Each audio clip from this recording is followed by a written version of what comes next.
My new CMO mocked my work, stole the pitch. I exposed his fluff and reclaimed my power for good. I knew I was watching a corporate car crash in slow motion when Jared, the new CMO with teeth so white they could signal ships, took one look at my quarterly insights deck, sniffed, and said, "This is PowerPoint fluff. Not wrong, not needs context, just fluff. Like 20 years of decoding product market fit. Supply chain volatility and trend modeling was on par with one of those dumb live, laugh, love slides his wife probably pins to the fridge." He said it in front of the entire team. The analytics crew, my team, people who'd skipped vacations to get that Korean tech deck airtight. Jared strolled into the conference room in his too-tight dress shirt, oozing the confidence of a guy who once won most likely to disrupt in some MBA group chat and never let it go. "Don't worry," he said, clapping me on the back like he knew me. "I'll lead the Korean tech presentation. This thing needs vision." He didn't know that Korean Tech was our firm's crown jewel, a $30 million behemoth with claws in AI procurement, hardware security, and enough legal red tape to strangle a law firm. He didn't know because he never asked. Also, real quick, if you're one of the 97% listening to this and haven't hit subscribe yet, fix that. It helps our team keep these stories coming, and honestly, it makes watching corporate egos implode feel just a little more worth it. Anyway, back to the implosion. I nodded professionally. Of course, I'll support however I can. And I meant it, kind of, because that's what you do when someone's holding the matches over the gasoline pile and calling it innovation. You watch. That deck Jared sneered at? It was the result of 6 weeks of cross-functional collaboration, data modeling from Ashwin in Bangalore, trend overlays from Stacy in Chicago, customer behavior deep dives pulled from our newest ML pipeline, and I distilled it into a story because that's what strategy is. You don't vomit data and hope it impresses, you weave it into meaning. But to Jared, it was cluttered with caveats and too granular. He wanted big arrows, buzzwords, and fake confidence. His words, not mine. If we look decisive, they'll follow. He strutted out of that room with the deck USB in his pocket, and my entire analytics team staring at me like I'd just been pantsed at a board meeting. Later that day, I got the calendar invite for the Korean tech pitch. My role, support visuals only. Translation, make the slides pretty and don't speak unless asked. That stung. Not because of the demotion, I've been in the game long enough to let some things roll off, but because Korean tech wasn't just a contract. It was my account. I'd shepherded it from its first awkward pilot project to becoming our most reliable stream of revenue. I'd eaten airport tuna sandwiches for Korean tech. I'd hand-walked a VP through a GDPR nightmare at 3:00 a.m. on a Sunday. Jared didn't know that. Jared didn't care. I overheard him later that evening, joking with one of the new hires near the coffee station. Sometimes the old guard needs to be put out to pasture, makes room for real innovation. I didn't cry.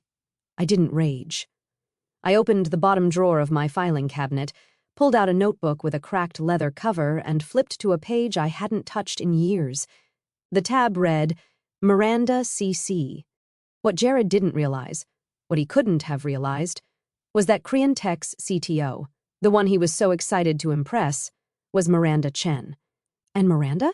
Miranda was the reason I had a career. She was the first person to teach me that knowing something wasn't enough. You had to communicate it, make it land. She called it strategic translation. And if she smelled nonsense, she'd shut it down harder than a server room fire alarm. So I pulled out my phone and typed one sentence, heads up. I wasn't allowed to vet the deck. Expect fluff. I stared at it briefly, ambiguous enough to keep plausible deniability, honest enough to mean everything. Then I hit send, and I waited. The email came at 8:07 a.m. the next morning. Subject line, client pitch roles finalized, Korean Tech Q4. Jared had copied the entire executive team because of course he did. His message was sugary enough to rot teeth, looking forward to a powerful presentation tomorrow. For optimal clarity, I'll be the sole speaker. Her name will assist on slide transitions and design continuity. Please direct all slide edits to her before end of day. Design continuity. Like I was a goddamn Canva intern.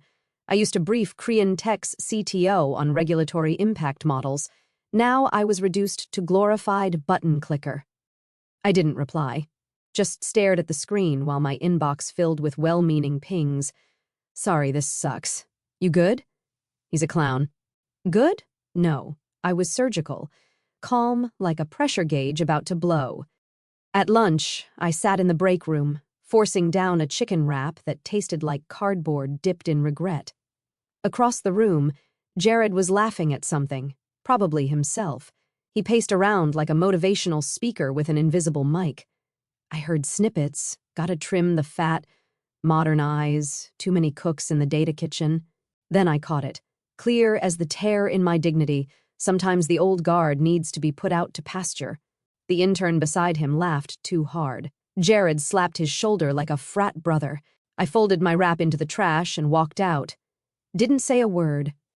In my office, I shut the door and drew the blinds. Sat down. Breathed. Then I pulled open the bottom right drawer, the one with the real valuables. Not HR paperwork or promo swag, but the things you save when you know you'll need them. Out came the leather notebook.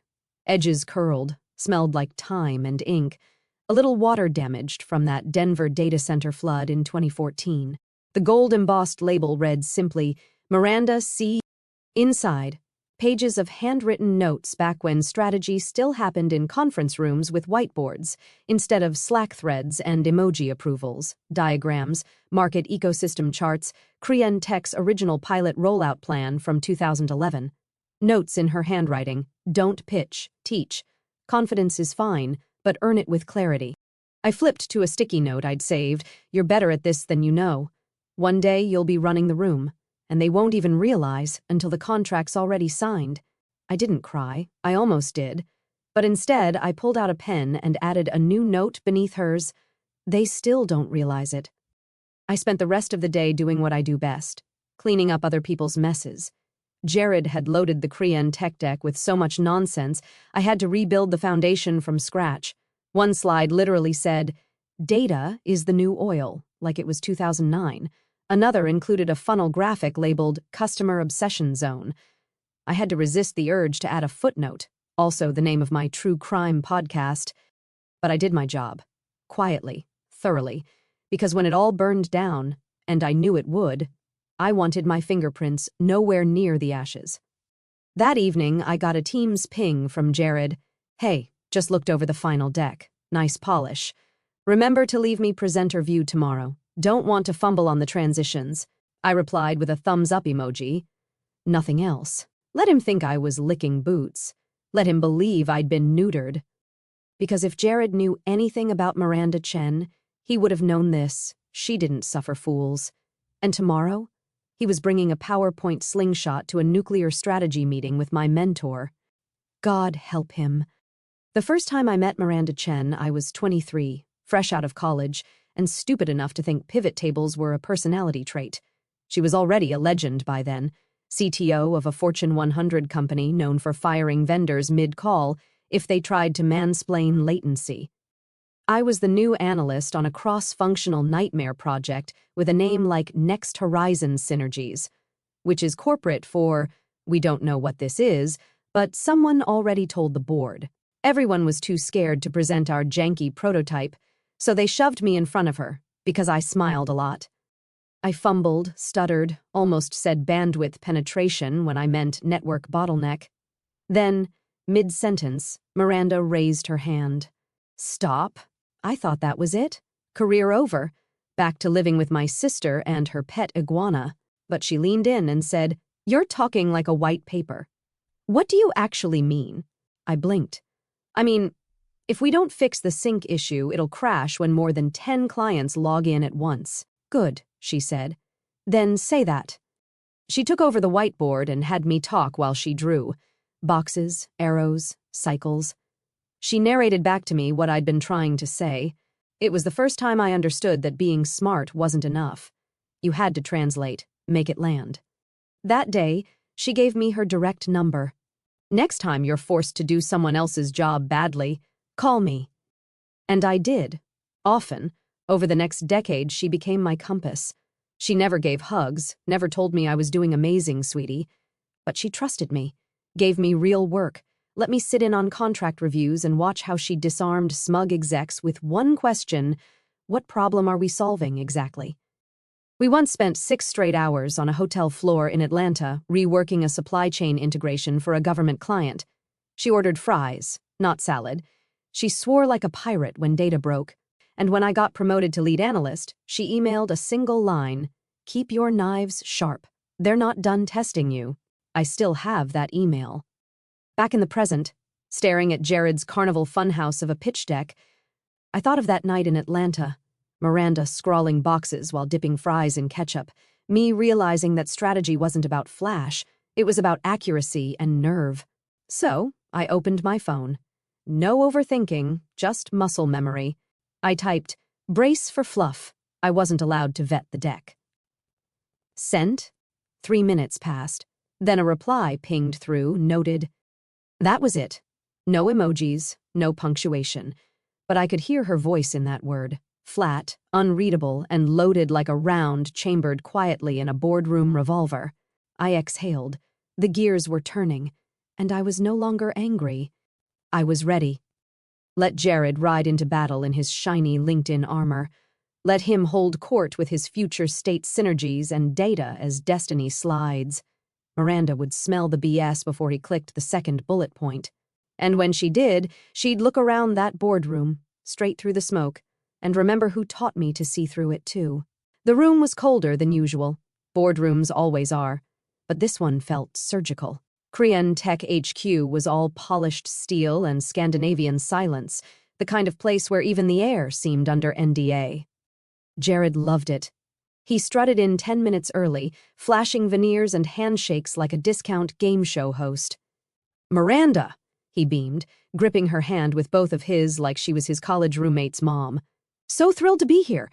Big ideas today. Can't wait to disrupt together." Miranda just blinked at him. "Please sit." I took my seat at the far end of the table, laptop open, fingers poised over the clicker, supporting role, design continuity. My job was to tap the arrow key every time Jared threw a cue. "All right," he began, clapping once.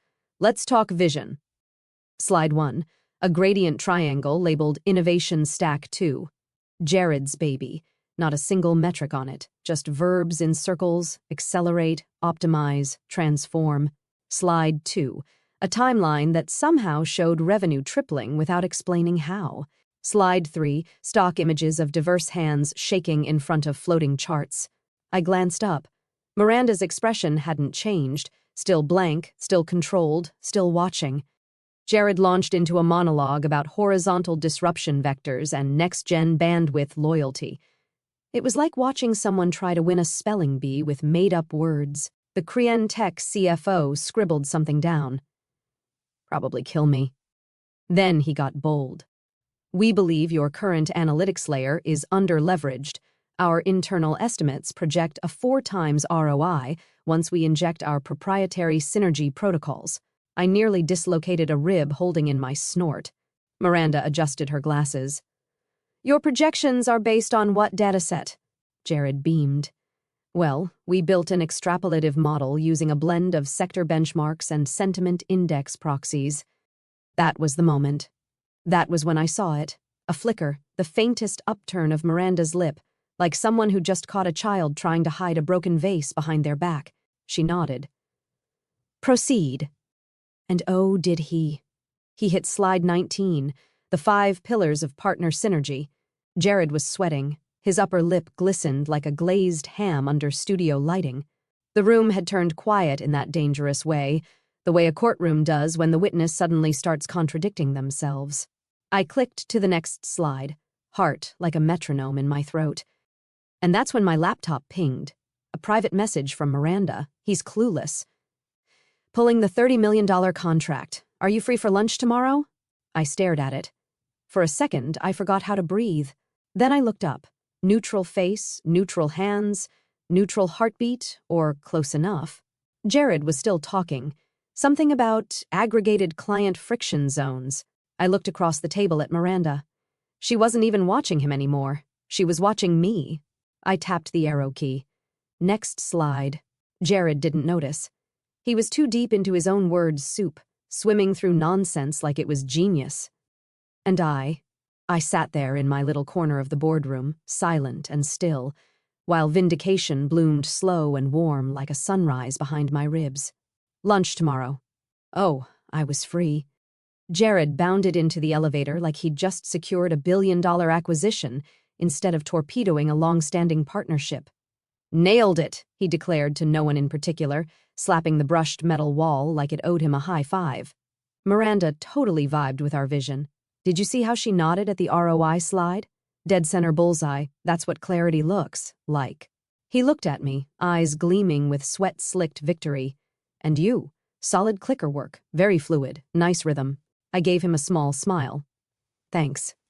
That was it. Not actually, of course. In my head, I was building a 3-tier cake made of every dumb thing he just said, ready to serve it cold to whoever asked how the meeting really went. But outwardly, blank slate, quiet as snowfall. We passed the executive floor. He caught his reflection in the polished paneling, adjusted his collar, grinned like a quarterback after a touchdown pass. Let's get this baby into post-pitch mode, he said. We'll loop in Bran, get legal to fast-track the new terms. Big win, my friend. Big damn win. I nodded. Sure. As the doors opened, I peeled off toward my office. He kept walking, already on a call. Hey, we're greenlit. Time to scale this sucker up. I shut the door, sat down, exhaled. 50 minutes later, I got a forwarded email from my friend in procurement at Cry Tech. Subject line, Emergency Internal Strategy Review, 2 p.m. Attached, Miranda's calendar invite, top brass only. I smiled, just a twitch. The kind of grin you allow yourself when the knife hasn't landed yet, but the glint has everyone turning their heads. No message, no reply needed. This was the moment after the trigger's been pulled, before the shot echoes, the air still, the blood not yet spilled. I closed the notebook labeled Miranda C. and slid it back in the drawer in precision. The next 48 hours would be surgical. Miranda was no wrecking ball. She was a precision-guided missile. She wouldn't storm in, flip tables, and announce a breakup like some LinkedIn drama queen. No, she'd gather her data, call her people, run the models again, and build a perfect case against us. Bulletproof, rational, inevitable. And the best part? Jared wouldn't see it coming. He'd still be high off his own pitch fumes, calling it a slam dunk on Slack, reposting his own slides on LinkedIn with captions like, when strategy meets synergy, and hashtags nobody respects. I spent the afternoon writing up some documentation, polishing off my quarter-end metrics, and exporting the clean version of our predictive engagement model. The one Jared insisted was too complicated to explain. By the time I left, the building was dim and humming. Jared was still in his office, laughing into his AirPods, pacing like a man waiting for someone to tell him how brilliant he is. He'd wake up tomorrow thinking he was a king. He'd walk into that strategy review like it was a coronation. And Miranda? She'd be sharpening her blade. The restaurant was the kind of place where the waiters wore suits better tailored than most CFOs, and the bread came with its own biography.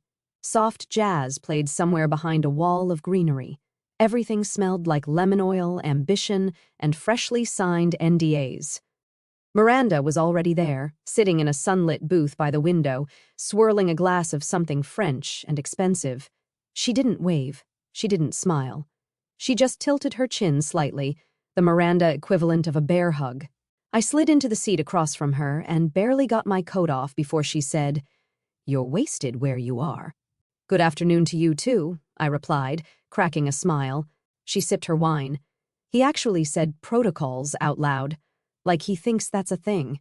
You know what I heard during that pitch? What? Nothing. That was the problem. She set her glass down. I heard nothing. No strategy, no awareness, no respect for the client's intelligence.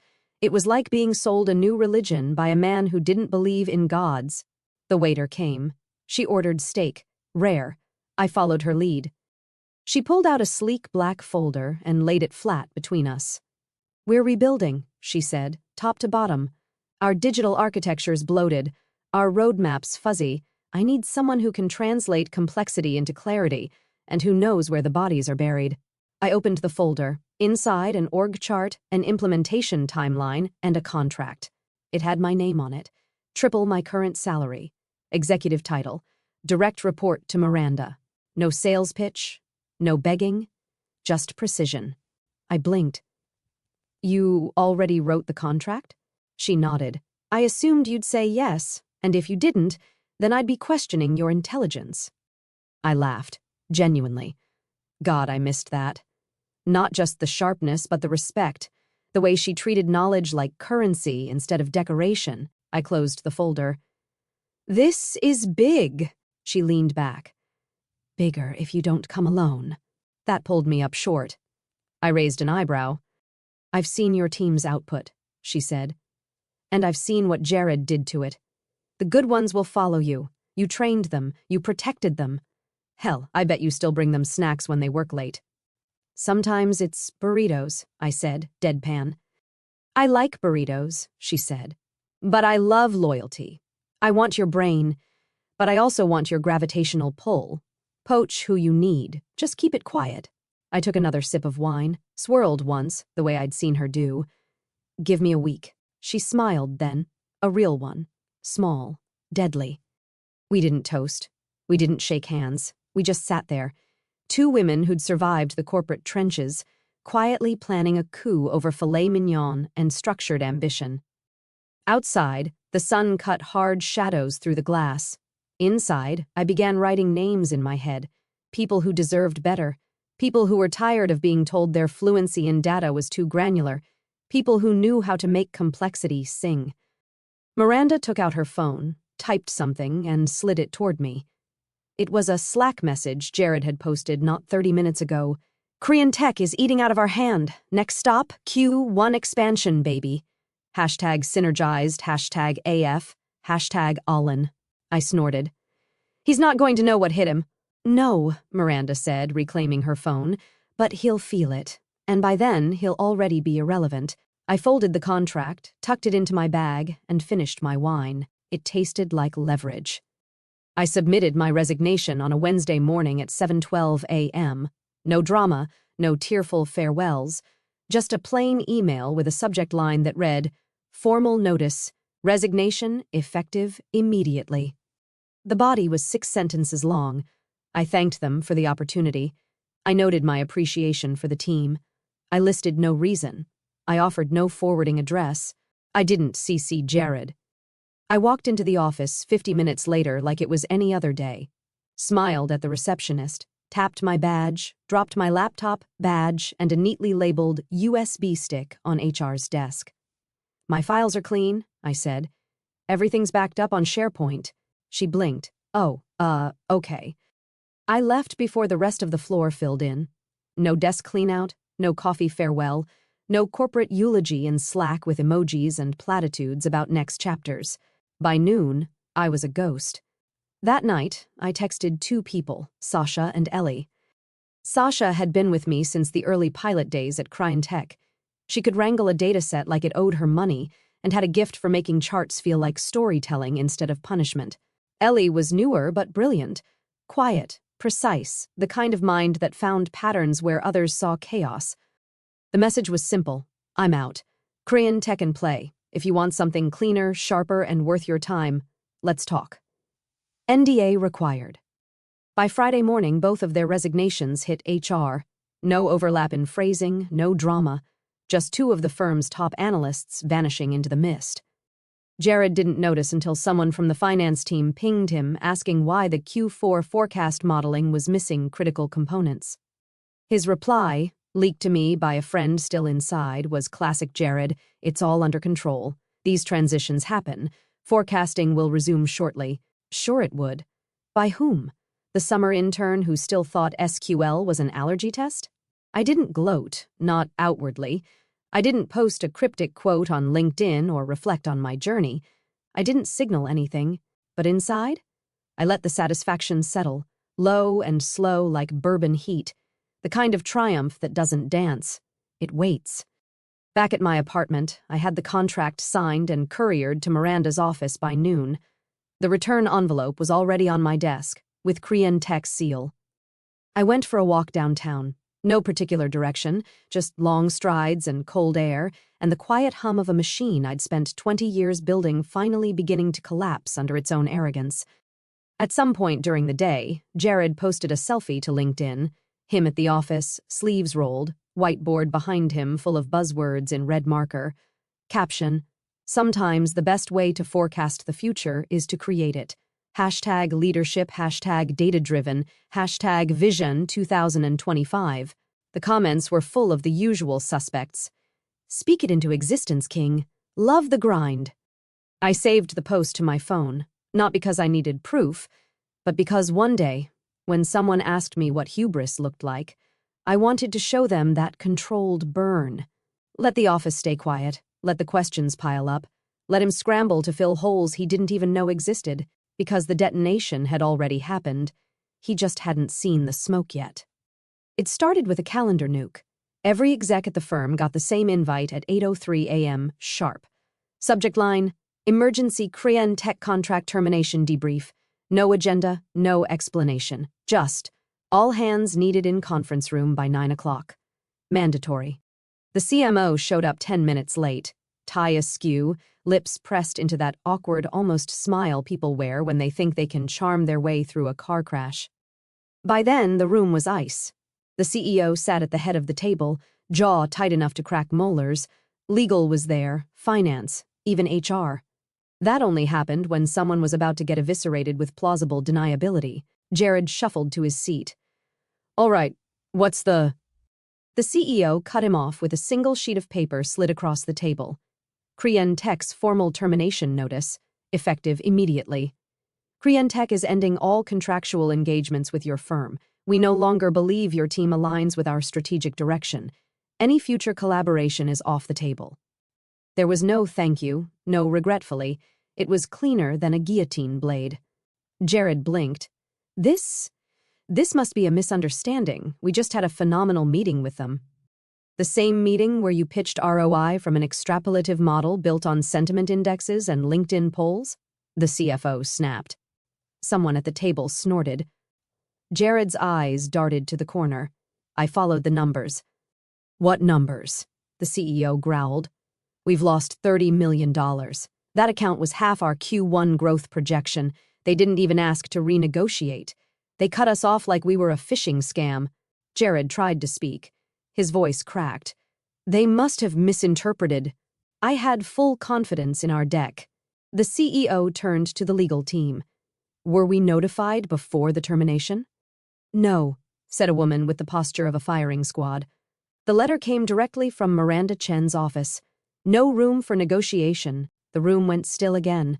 Then the CEO said, You've got 5 minutes. Explain how this happened. Jared looked down at his laptop like it might whisper him an answer. Clicked, opened folders, more clicking, then a ping. Slack. A new message from someone who no longer worked there read this first. He clicked it. It was a PDF, my original report, the one he called PowerPoint Fluff, timestamped, annotated, the real projections, risk flags, contractual vulnerabilities, strategic pivots tailored to Korean Tech's roadmap. It had everything. It also had his initials in track comments, rejecting half the suggestions. One note he left on slide 12, too nuanced, needs more punch. Another, this section's too academic, trim for impact. And then my final comment at the bottom, proceeding with your version as requested. Attaching original here for your records. He stared at it for 5 full seconds before realizing every eye in the room was watching him read it. The CEO stood. So, let me get this straight, he said slowly. You ignored our lead strategist. You removed her from the pitch. You rewrote her material into LinkedIn bait. And now we've lost our biggest client. Jared opened his mouth, closed it, tried again. Nothing. There was no defense, just the hum of a laptop fan, the rustle of someone scribbling on a legal pad. Finally, the CEO said, Leave the room. Jared rose, paler than paper, sweating through silk. He grabbed his laptop, but no one looked at him. And as he shuffled out, I hope, he wondered how it all crumbled so fast. The truth? It didn't. It crumbled slow. It started the moment he dismissed what he didn't understand. And by the time the implosion came, I wasn't even there to see it, because the avalanche doesn't need the mountain to watch it fall. They never held a goodbye party. No email blast, no HR-mandated cupcake drop, no moving on to new adventures post with awkward group photos and fake warmth. One Monday morning, Jared's name disappeared from the org chart. By noon, someone in finance leaked that he'd been transitioned out for strategic misalignment, and just like that, the man who once called himself the future of the brand became a ghost. The board never mentioned him again. Not once. Not even in code. It was as if the CMO role had always been vacant. But the internet? The internet remembered. Because somehow, and I truly have no idea how, Scout's honor, his Korean tech pitch deck leaked onto a B2B satire blog, the one that ranks bad corporate jargon like baseball stats. Slide captions were highlighted in neon with comments like, "Synergy protocols, is this a pitch or a Marvel villain origin story?" If buzzwords could vomit, this deck would be the aftermath.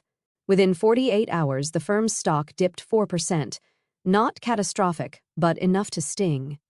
I heard through the grapevine that the new interim CMO is someone from internal compliance. Bless their soul. Legal's still working to untangle whatever non-compete spaghetti Jared left in his wake. Meanwhile, I was sitting in a soundproof glass conference room at Korean Tech HQ, whiteboard behind me, espresso in hand, watching a team of 20 strategists discuss my initiative down to the KPIs I used to defend tooth and nail, while Jared insisted we simplify the narrative. Now, we were implementing it, on my timeline, with Miranda's full backing. Across the table, Sasha was sketching out a data pipeline overhaul, and Ellie was debugging a prototype from the hotel lobby. Every person in that room wanted to be there, not because they were loyal to me, but because they were loyal to the work. I approved the first phase rollout with a signature and slid the binder across the table. Miranda leaned over, gently tapped her espresso cup against mine, and murmured, just loud enough for only me to hear, "Best fluff I ever invested in." We didn't laugh. We didn't need to. Outside, the sun was setting. Somewhere back at my old firm, Jared's nameplate was probably gathering dust in a desk drawer. HR didn't know what to do with. And me? I was exactly where I was always meant to be. Quiet, respected, unbothered. The war was over, and the only sound left was victory steeped in silence. Thanks for watching, you cubicle warriors. Hit that subscribe button, unless you're my old boss. Then you're on your own. Revenge of the coffee pot strikes again.